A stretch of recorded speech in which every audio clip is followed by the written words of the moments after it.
So my project is on the rise of fascism in Germany. So my thesis is, although some historians might argue that Hitler's success through the military was the main reason for his vast following in Nazi Germany, I believe Hitler's scapegoating of minorities was the main reason for the mass support of Hitler.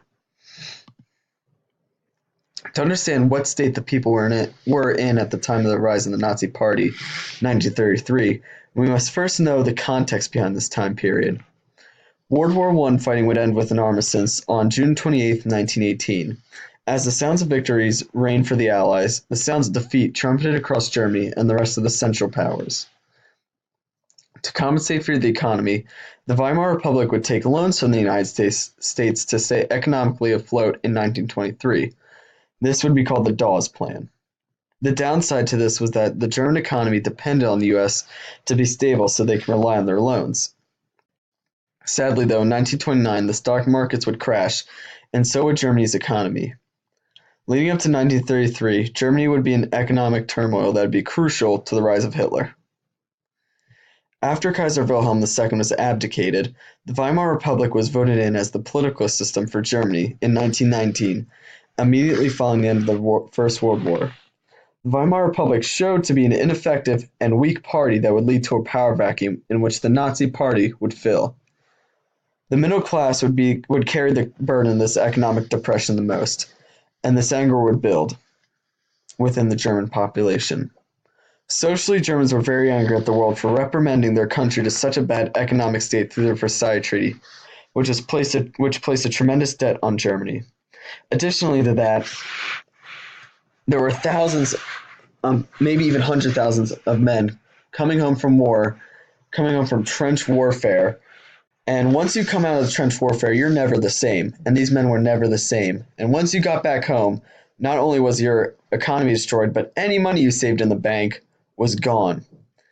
Now, as I'll discuss later in the slideshow, Hitler essentially spoke the subconscious of these extremely frustrated portion of society and created an us versus them scenario that would speak the general subconscious of this angered portion of society.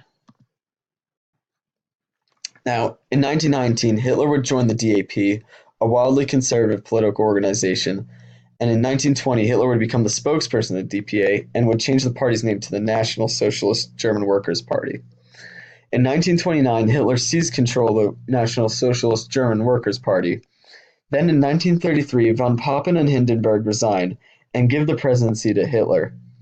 Then, in March 1933, Hitler would sign an enabling act that essentially would allow him to do whatever he wants without any checks or balances to prevent his actions, which would ultimately result in Germany becoming a part of a totalitarian government, which would be led by Hitler.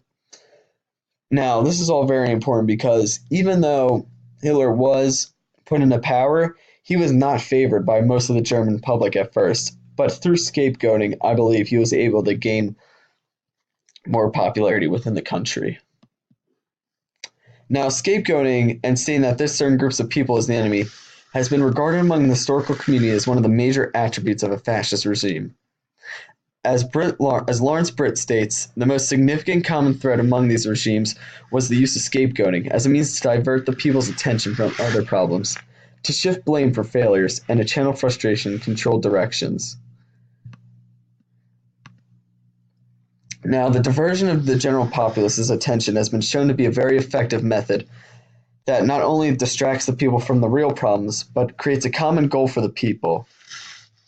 And by leading the idea of this common goal, by being the leader and the enactor of this common goal, Hitler was able to unite the people in a far greater way than the Weimar Republic ever would. Now, in 1920, Hitler would release his 25 points, which would act as goals for the National Socialist Workers' Party to achieve. This plan of action would clearly state to the Nazi Party members who their enemy was throughout multiple points. An example of this is, whoever has no citizenship is to be able to live in Germany only as a guest and must be under the authority of legislation for foreigners. Hitler states this in his fifth point and again emphasizes the idea of anti-foreigners and anti-other. And by other, I mean anybody essentially outside of the German Aryan race. Now, in his sixth point, he even emphasizes this point further by stating that the right to determine matters concerning administration and law belongs only to the citizen. Therefore, we demand that every public office of any sort whatsoever, whether in the Reich, the county, or municipality, be filled only by citizens. Throughout these, by creating a common enemy for the people, such as immigrants, minorities, disabled people, liberals, and communists, and the Allied powers, Hitler was able to rally people by having a common enemy, which would result in an us versus them scenario. And that scenario is one of the strongest rallying cries that has been proven to be effective throughout history. An example of this could be stated in the 2016 election with President Donald Trump, who used anti-immigrant and xenophobic chants such as "Build the Wall" to bring a more collective group of people to his campaign to vote for him. And Hitler would use the same rallying cry by stating that these people are the enemies, and that would help his popularity soar in Nazi Germany. Now, again, these propaganda posters not only put a target on the backs of those who the Nazis perceived to be the enemy, but by doing this, they created an us versus them scenario that excited the Germans who were looking for a way out of the massive debt that was placed on them. Younger generations are far more susceptible to fall for propaganda. For propaganda. Knowing this, Hitler used this hateful rhetoric in his propaganda to blame the Allies and minorities for the problems in the country, which would ultimately lead to a rise of excited youth joining the Nazi army, wanting to take down this common enemy of the German people, this perceived common enemy. Hitler emphasized the use of propaganda because he knew if he could control the population's mind by pointing out a common enemy that is at fault for their problems, then he could control the population. As Hitler states in Mein Kampf, propaganda works on the general public from the standpoint of an idea and makes them ripe for the victory of this idea. Now, by doing this, Hitler was able to become more popular by not only creating a younger generation of people that would follow his orders, but by getting his ideas out there through propaganda. And by getting his ideas out there further, he was able to expose more people, thus gain a greater following through these artistic and occasionally very colorful posters that would point out who the enemy was and essentially emphasize this point even further and gain more popularity within Germany. Now, scapegoating a certain group of people has been shown to be psychologically effective by comparing a group of people to animals.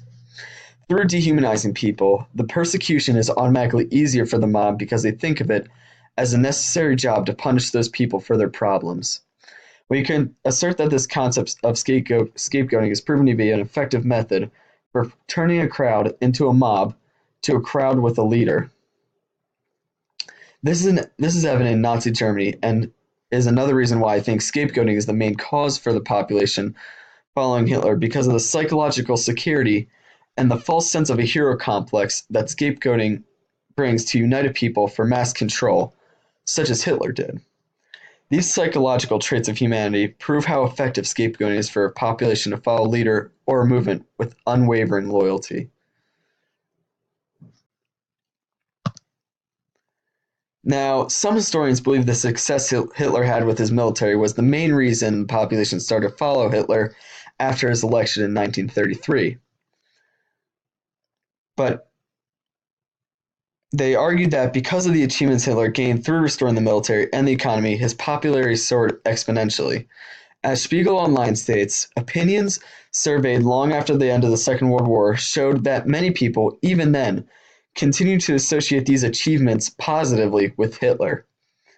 And while it is true that Hitler's approval ratings went up significantly from 1933 to 1938, partially because of the military and economy and the great economic turnaround. In the next slide, I'll discuss why, even though that is true, I believe scapegoating is partially for the reason behind this approval of the military. So, well, although the military had great success and the economy saw a major recovery in the 1930s, the main factor for Hitler's rise in popularity was scapegoating. The reason for this is because although while the Germans were generally happy with their success in the war, they still had to have support from the public to help with the efforts in the factories, to help the war effort, to get in the factories and make tanks and make ships and make planes for this army. And the only way this could be accomplished is through scapegoating, which excited the Germans into believing and feverishly demanding that the Germans get revenge on the Allies who placed the Treaty of Versailles on them, which significantly handicapped their economy to a state of economic depression, essentially. And so for example, if the German people didn't believe in the war, then even if Hitler had great economic or great military success, the people wouldn't have cared, and Hitler's popularity would not have risen. Thus, that is one of the major reasons why I think the success in the military was not the main factor for Hitler's rising popularity. And although the Hitler Youth program was able to use scapegoating through the Hitler Youth program, Hitler was able to use scapegoating within this program to mold future generations to follow his every command without question. Hitler was able to create so many generations of Nazi-loving teens and children by telling them about the good and the vile, and blaming the Jews and other minorities for their issues, which to a kid is something they would certainly take a liking to because of the fact that a child sees the world in black and white more often than a world of where there's a huge gray area, rather than which a child views. But most children view the world in black and white, and those ideas of these are the enemy, other people are the enemy, really appeal to the youth. And by appealing to the youth, Hitler was able to create more generations, more generations of people that were obsessed with the Führer myth and essentially loved Hitler, which essentially would raise his popularity within the country. A member of the Hitler Youth, Alfon Hex, would state that I belong to Adolf Hitler, body and soul. And through this obsession, Hitler was able to create more generations of youth within his nation that would love and raise his popularity. By creating an environment where we place blame for all our problems on a singular group of people, we inherently justify the terrible crimes we would hypothetically commit on that certain group of people because we state that it is for the betterment of our group. Additionally, scapegoating has been proven to raise self-esteem, since you are putting down another group of people and raising your hypothetical people, to a greater standard and a higher level. Through these stances of justification and the raising of self-esteem, Hitler was able to gain control of the German population and rise in popularity within the German population through justification of his actions and raising of the general population's self-esteem through the scapegoating. Now, at first this topic might not seem important or relevant to your everyday life, but that assertion is far from the truth. By being able to identify what caused the Nazi regime to gain power over this country, we can become a more informed society by having the ability to recognize and possibly prevent the ascension of another fascist regime in the world before they gain any sort of control. If the citizens of Germany in 1933 were educated on how fascism can take over a country, then things would have possibly turned out far different. And although I don't think Trump is a fascist, I do know he uses the same dangerous scapegoating tactics Hitler used, such as dehumanizing immigrants by calling illegal immigrants animals. That language is not only hateful, but it creates a dangerous narrative. If the general public knew more about scapegoating and its role in the rise of Hitler, maybe more people would be able to identify the same dangerous tactics our president is using to this day.